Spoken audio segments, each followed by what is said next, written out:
guys, and welcome to Real Life. So, I recently got this from my social studies teacher. And on this side, it's just work. It's nothing special. But on this side, there's some educational games.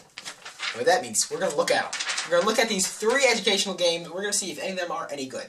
Now, if you know anything about educational games, you're probably going to know the answer is no to that question. Hardly any educational games are very good. Usually they are not only very well, they're not even games good, you usually don't even teach you anything in their own right. And even worse, they're not very good games. So, let's check them out. Maybe we'll find one that's good. Okay, so the first game we have is on National Geographic/West, and it's about Lewis and Clark, apparently. I think all of our games are about this. This game is stupid to the point of being idiotic. It is the pinnacle of the educational game at its finest. It's a stupid educational game, that is. There is no agency. You can go back from the choices you make, and even then, so your choices don't even matter, and even then, if you get it wrong, it almost always just makes it right. And sometimes, even if you get it right, it makes it wrong.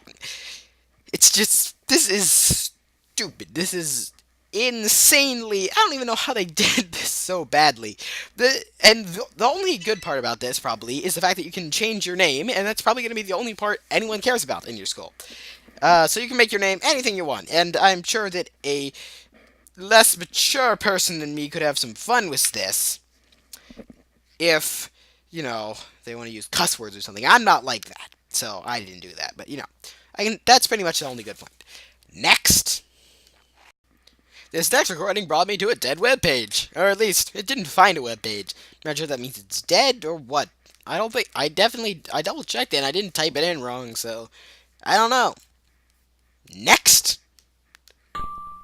This next game is at usmint.gov. I think that's about coins. I'm not 100% sure about that. So, it looks like it's just your basic game. It's actually not that bad. It's not good, but it's not terrible. You have your first game is a kind of, I don't know what to call it. Maybe a Duck Hunt clone? Kind of. You get the birds do things. And you just have to click the birds.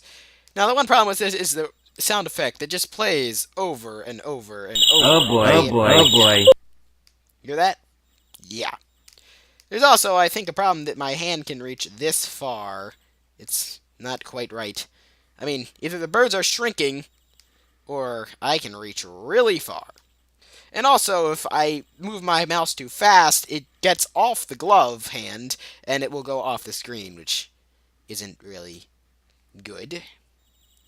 But that's not the only game this one game has.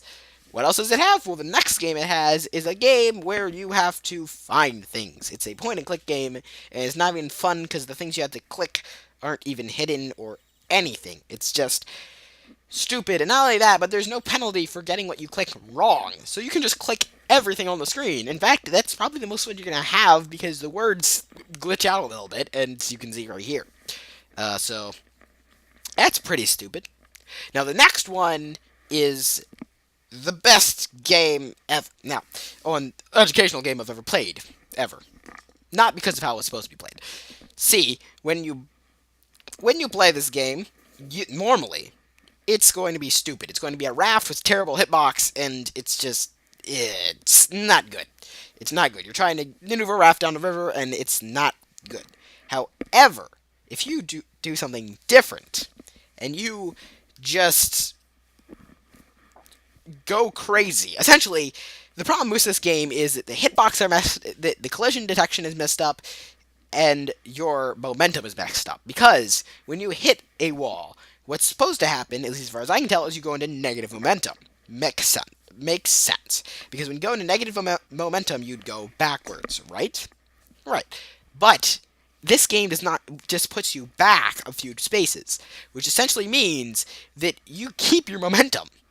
So you can go insanely fast by pressing up and left. Just look at this. Just look at me glitching everywhere. It's insane.